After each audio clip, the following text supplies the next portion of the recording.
SM Store, amanah dalam muamalah.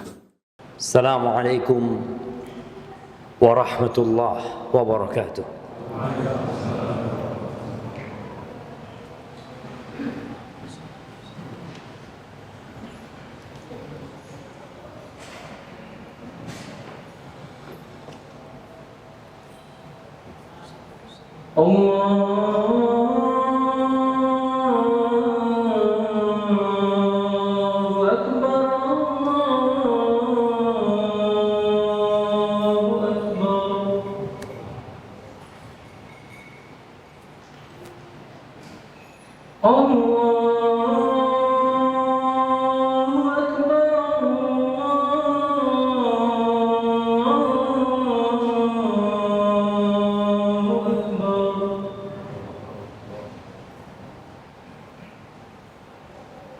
أشهد أن لا إله إلا الله.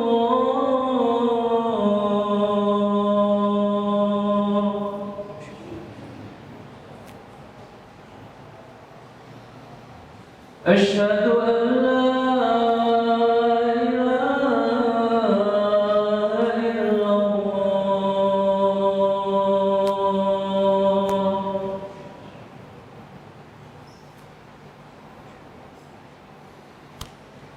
أشهد أن محمدًا رسول الله.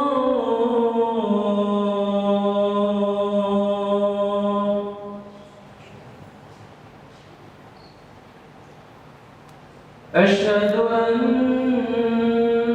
محمدًا رسول الله.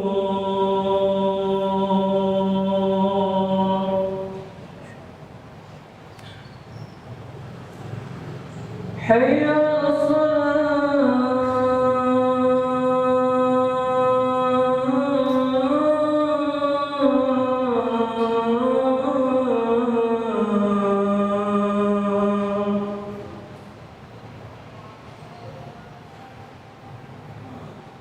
حي على الصلاة.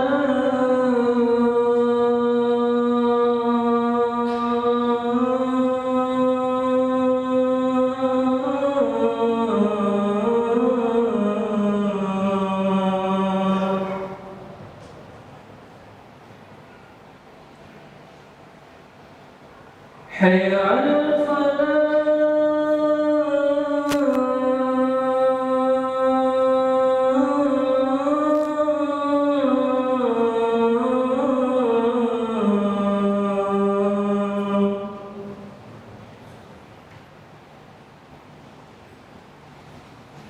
حي على الفلاح.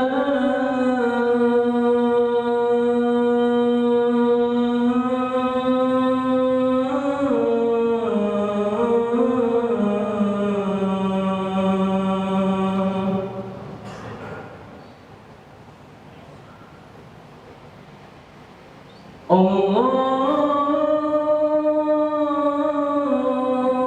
أكبر.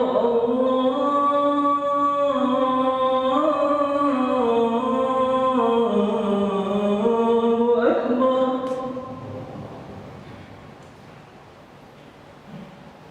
لا إله إلا الله.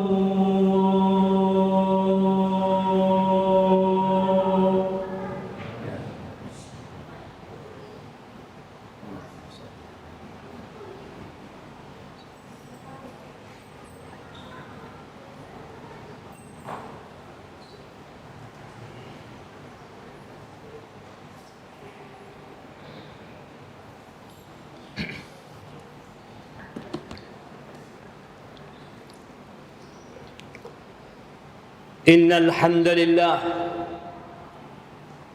نحمده ونستعينه ونستغفره ونعوذ بالله من شرور أنفسنا وسيئات أعمالنا. من يهد الله فلا مضل له ومن يضلله فلا هادي له وأشهد أن لا إله إلا الله وحده لا شريك له وأشهد أن محمدا عبده ورسوله وحبيبه وخليله صلوات ربي وسلامه وبركاته عليه وعلى آله وأصحابه ومن اهتدى بهداه إلى يوم الدين أما بعد فيا معاشر المسلمين وزمرة المؤمنين رحمكم الله أوصيكم ونفسي بتقوى الله فقد فاز المتقون. قال الله تبارك وتعالى في القرآن العظيم يا أيها الذين آمنوا اتقوا الله حق تقاته ولا تموتن إلا وأنتم مسلمون. Wahai orang-orang yang beriman, Allah memanggil manusia-manusia yang meyakini bahwa tiada Tuhan yang berhak disembah kecuali Dia. Apa kata Allah? Ittaqullah. Bertakwalah kalian kepada Allah dengan sebenar-benarnya takwa, wala tamutunna illa wa antum muslimun, dan jangan kalian mati kecuali dalam kondisi Islam. Ahibbati fillah, innamal a'mal bil khawatim. Amalan itu tergantung penutupnya. Maka Allah berpesan jangan kalian mati kecuali dalam kondisi Islam. Ada orang-orang yang hari ini sholat Jumat bersama kita, yang mungkin Jumat depan dia masih hadir bersama kita, Ramadan dia puasa bersama kita. Tapi siapa yang tahu apakah dia akan mati dalam kondisi Islam? Nggak ada yang tahu. Di dalam sebuah peperangan di masa Nabi alaihi salatu wassalam, ketika dua pasukan sudah mulai beristirahat, ada seorang laki-laki dari kalangan kaum muslimin yang berperang dengan bersungguh-sungguh. Bahkan dia tidak melewatkan satu musuh pun kecuali dia hadapi.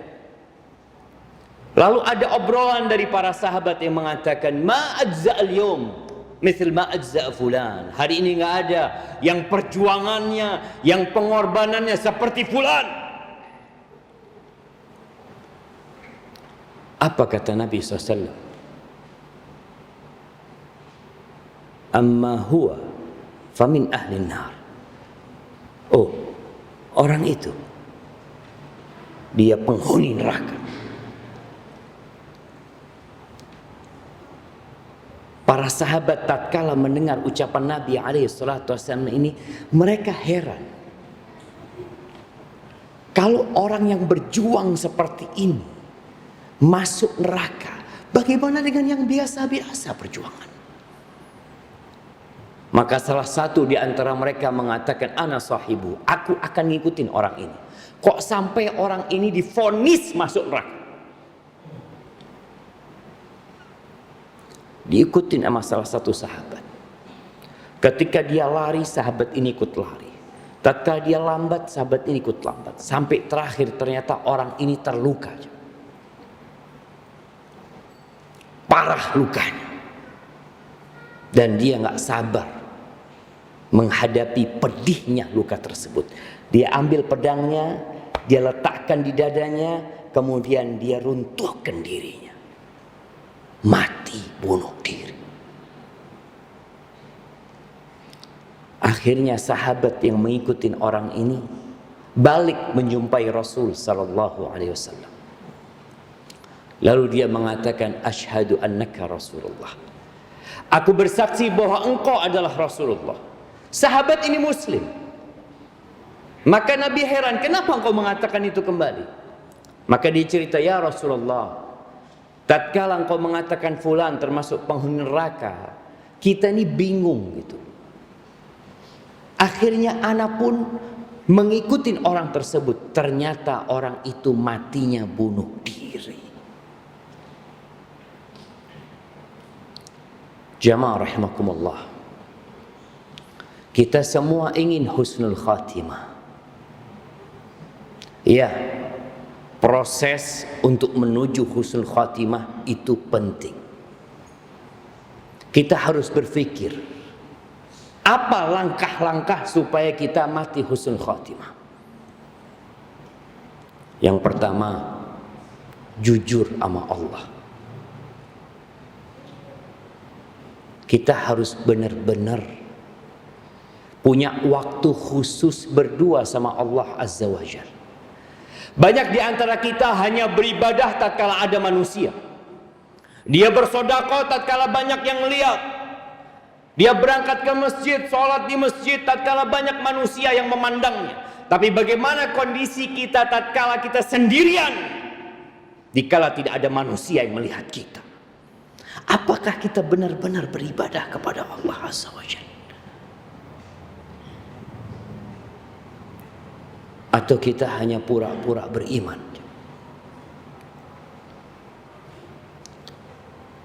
Punyakah kita waktu di sepertiga malam akhir, tatkala manusia tidur terlelap dalam mimpinya, kita bangun menghadap Allah Azza wa Jalla.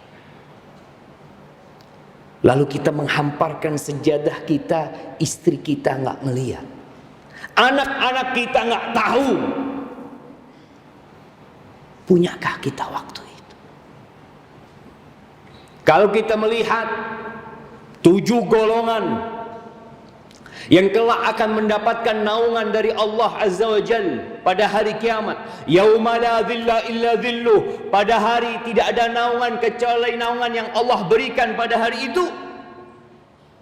Banyak di antara mereka adalah orang-orang yang beribadah sembunyi-sembunyi. Nabi menyebutkan tentang seorang yang bersedekah. Sedekah terang-terangan itu boleh. Kita datang ke masjid, ada kotak amal, kita masukkan duit, boleh, baik, asalkan ikhlas. Kata Allah, in tubdus sadaqat fa ni'mahi, baik engkau sedekah terang-terang. Wa in tukhfuha wa tu'tuha al-fuqara, tapi kalau engkau sedekah dan engkau sembunyikan, engkau berikan kepada orang-orang fakir, fa huwa khairul lakum, itu lebih baik buat kalian. Untuk membuktikan kita benar-benar beriman kepada Allah dan kita tidak main-main. Maka disebutkan dalam hadis itu, wa rajulun tasaddaqa bi sadaqatin fa akhfaha, dan seorang yang bersedekah dengan sebuah sedekah yang dia sembunyikan, hatta la ta'lamu shimaluhu ma tunfiqu yaminu, sampai tangan kirinya tidak tahu apa yang diinfakkan dengan tangan kanan. Kita punya amalan yang tersembunyi, jemaah, atau amalan kita semua terang-terang? Dan Nabi juga menyebutkan di antara 7 golongan itu alaihi salatu wassalam, wa rajulun dzakarallaha khalian fafadat ainah, dan seorang yang mengingat Allah sendirian lalu air matanya menetes. Mungkin sebagian kita pernah menangis karena sedih ditinggal orang-orang yang dicintai, menangis karena nasib yang buruk mungkin. Tapi pernahkah kita punya air mata yang kita teteskan karena takut sama Allah Azza wa Jalla? Atau semua tangisan kita adalah karena urusan dunia? Maka kalau ingin husnul khatimah, hendaklah kita memiliki amalan yang tersembunyi. Ada seorang salafus saleh yang berpesan, liyakun li ahadikum khib'un min amalin saleh. Hendaklah kalian atau setiap kalian memiliki amal soleh yang rahasia, yang sampai mati nggak ada yang tahu. Bagaimana cerita Ali ibn Husain ibn Ali Zainal Abidin yang dikenal dengan As-Sajjad, yang ahli ibadah di kota Madinah. Ketika Ali meninggal dunia, kota Madinah itu kehilangan sedekah sembunyi-sembunyi. Mereka baru tahu kalau ternyata yang biasa sedekah itu fulan. Kapan taunya? Ketika orang itu mati. Yang kedua, ahibati fillah, kalau kita ingin husnul khatimah, kita perlu menjaga kewajiban-kewajiban kita.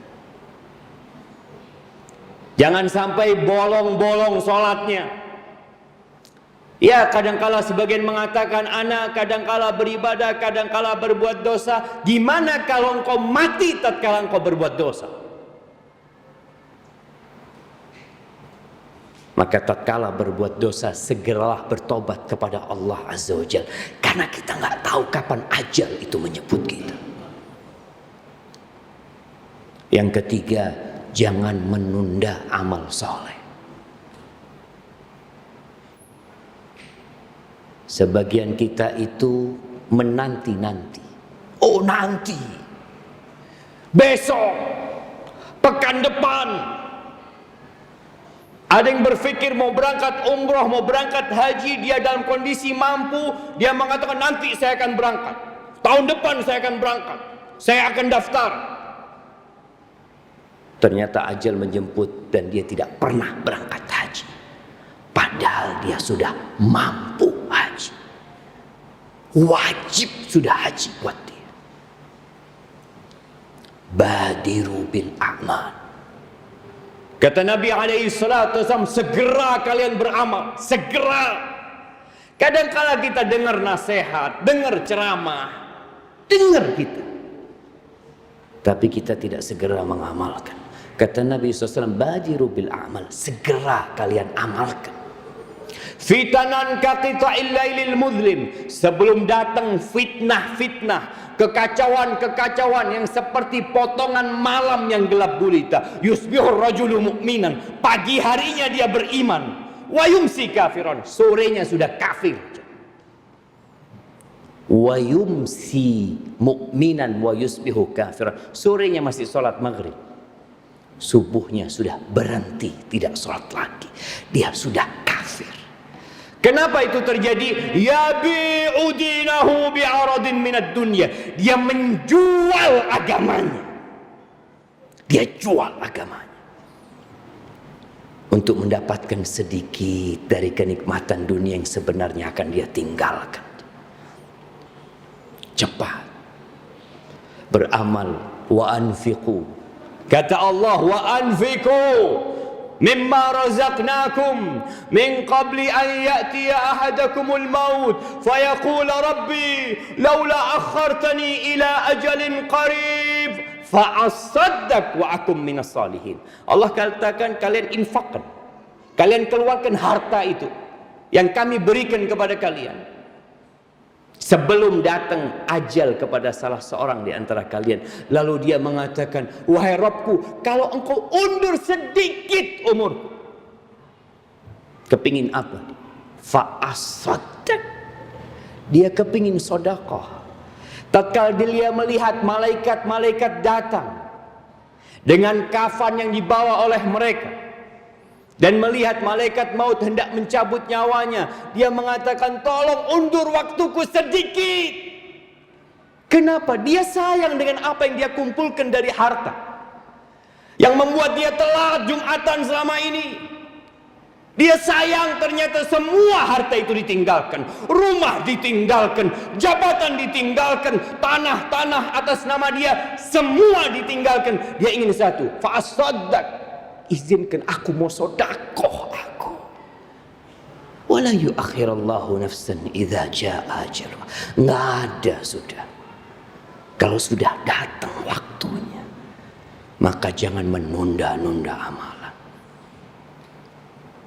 Yang terakhir, berdoa, minta husnul khatimah. Aqulu qawli hadha wa astaghfirullah li wa lakum wa lisa'iril mu'minin wal mu'minat fastaghfiruh innahu huwal ghafurur rahim.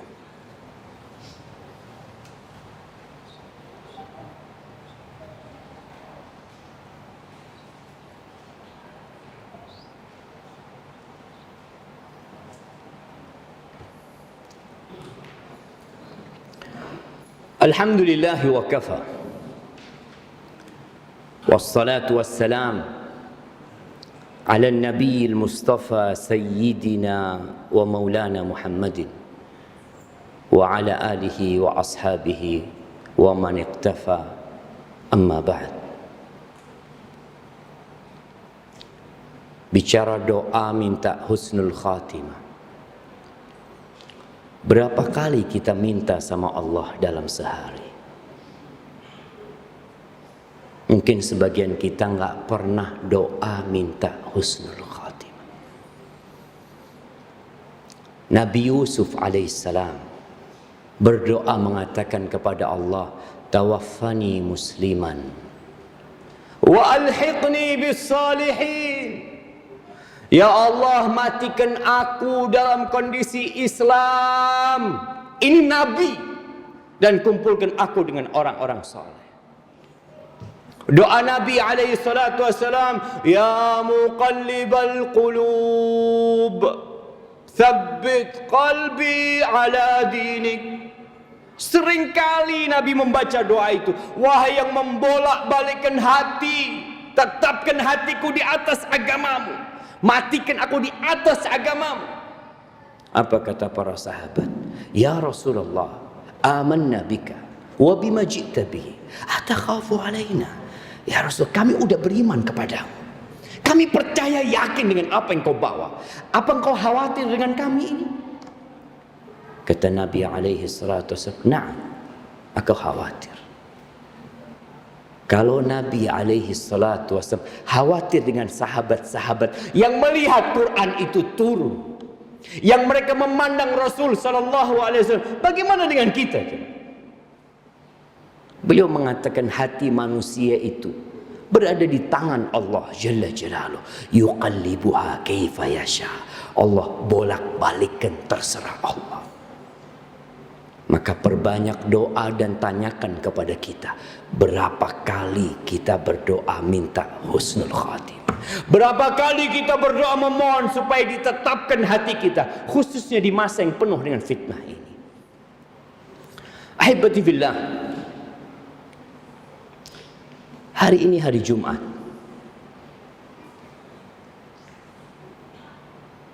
Kita tahu ada sebuah surat di dalam Al-Quranul Karim, namanya surat Jumu'ah.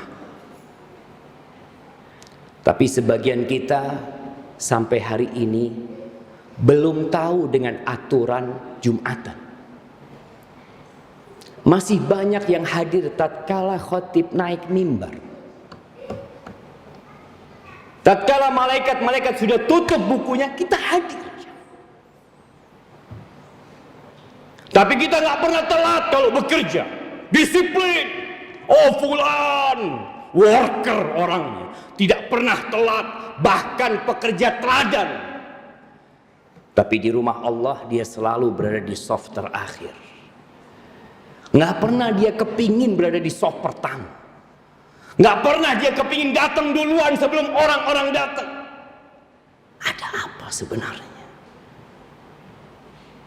Apakah kita lebih berat dengan dunia kita? Sejumat sekali jemaah kita hadir untuk menyimak khutbah. Sebagian kita hanya berpikir khutbah Jumat, sholat Jumat, yang penting aku datang, yang penting aku sholat. Engkau tidak masuk di catatan malaikat nanti.